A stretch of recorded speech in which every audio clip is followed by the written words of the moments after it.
Tany am-piandohana.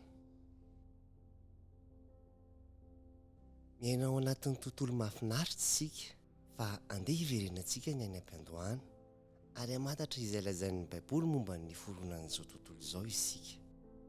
Tamin'ny voalohany Andriamanitra nahary ny lanitra sy ny tany. Ary ny tany dia tsy nisy endrika fa sady foana.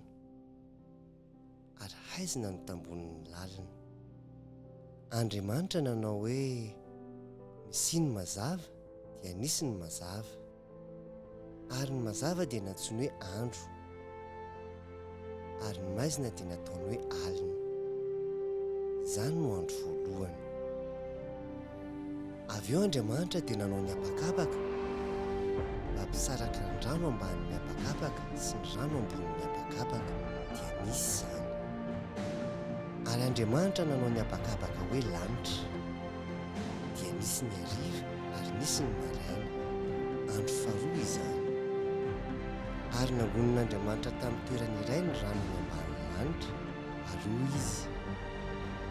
Aoka iseho ny maina, dia nisy izany.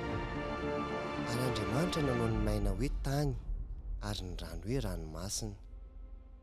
Ary rehefa vitan'Andriamanitra izany, dia hoy indray izy.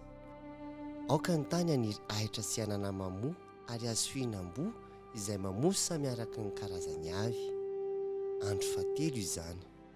Ny andro fahaefatra dia namorona loharanom-pahazavana eny amin'ny habakabaky ny lanitra indray Andriamanitra, hampisaraka ny andro sy ny alina, masoandro ho an'ny andro ary ny volana sy ny kintana ho an'ny alina.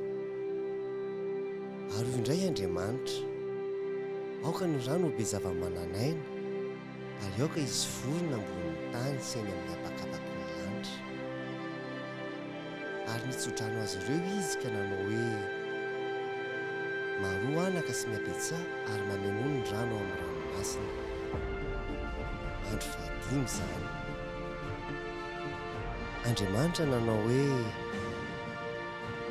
aoka ny tany hamoaka zava-mananaina samy araka ny karazany avy. Dia biby fiompy sy biby mandady nanokisaka samy araka ny karazany avy. Mbola misy zavatra tsy vitan'Andriamanitra ve? Eny, miavaka indrindra amin'ny famoronana rehetra. Namorona ny lehilahy sy ny vehivavy araka ny endriny ary Andriamanitra. Aroa izy tamin'izy ireo. Miteraha anaka. Aoka ho tompon'ny tany ianareo. Ary manjaka amin'ny asa-drano amin'ny ranomasina sy ny biby rehetra izay mihetsika ambonin'ny tany.